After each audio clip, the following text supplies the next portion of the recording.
it's Mr. Walker, and as we're studying the Russian Revolution today, I'd like you to take notes on page 4 of your packet, which compares Marx and Lenin's ideology or belief system. These guys are both communists, but came at different times and places, and so their ideas of communism are slightly different. So take a look at page 4. It looks like this. It says communist ideology, and I'd like you to draw a picture of Karl Marx. He's from Germany.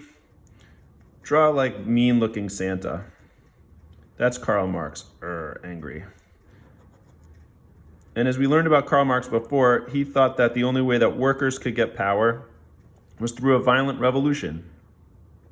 Other people thought workers could get power through democracy and voting, or utopian societies, or through trade unions, but Karl Marx thought that the bourgeoisie would never give up their wealth unless they were violently overthrown. And so this is angry Karl Marx.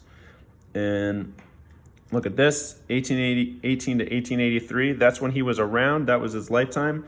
And he came up with his book, The Communist Manifesto, in 1848. And what time period is that? That is the major, think of the historic context, that was during the Industrial Revolution. And he was in, most people say Germany, but was that Germany in 1848? No, it wasn't Germany yet. It was the German Confederation. Germany isn't Germany until 1871.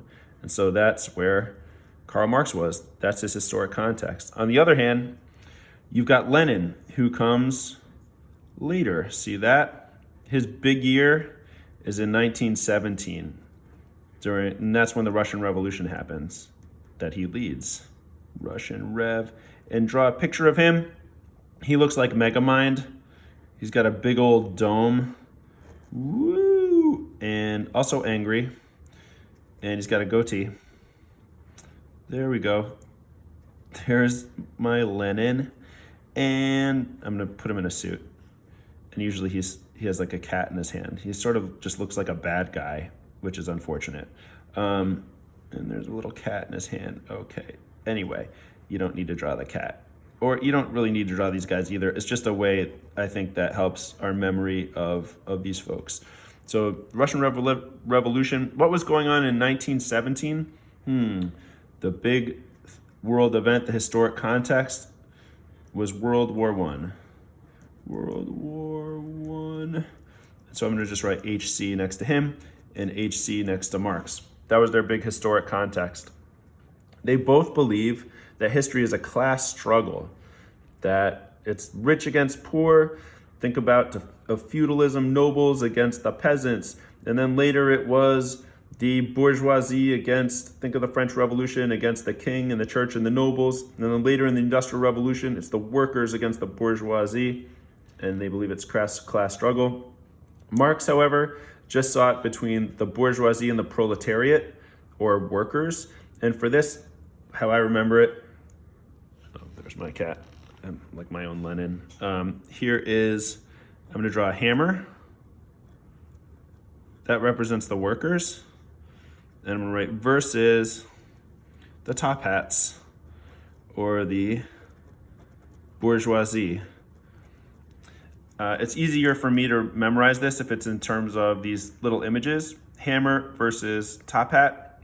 In other words, workers versus wealthy. Or in the terms that Marx used, he called it proletariat, the workers, versus the bourgeoisie, the wealthy. On the other hand, Lenin, who was in Russia, remember, Russia was not industrialized during the Russian Revolution in World War I. It's one of the reasons that Russia got slammed in World War I. Remember the people who were charging into the Germans? These Russian soldiers, some of them didn't even have weapons. They were just told to charge into machine guns. And so because there are not a lot of workers in Russia, it's not industrialized, there were lots of farmers or peasants. Remember, they're not serfs anymore. Tsar Alexander II freed the serfs in 1861. And here you have workers. I'm going to make that little sign, plus farmers. And the symbol for farmers is the sickle. All right, can you see that? Hammer plus the sickle.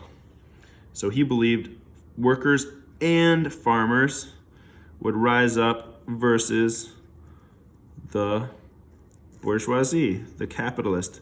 Those capitalist bourgeois pigs, like the coffee shop down the street from my house.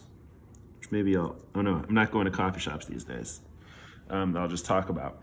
Okay, so they both think that history is a class struggle.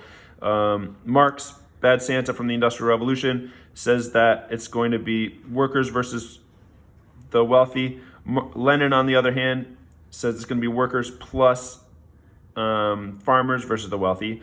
And the final difference we'll see is that Marx thought that this revolution would be spontaneous, just an explosion of the working class. I'm going to make an explosion thing here.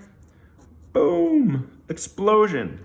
However, Lenin didn't think that the farmers and the workers would be able to spontaneously rise up against the wealthy. He thought that they needed the help of professional revolutionaries, someone just like him, a professional revolutionary. So instead of a spontaneous revolution, Lenin thought that they would need a professional to help them, just like himself. And so I'm going to draw a little Lenin here again. Boop. He's going to help you rise up to revolution. Okay, so I invite you to now draw, if you could draw a cartoon, what is the difference between Marx and Lenin? Can you make it into a drawing and put it right here and then post it? All right, thanks guys. Let's see how this works.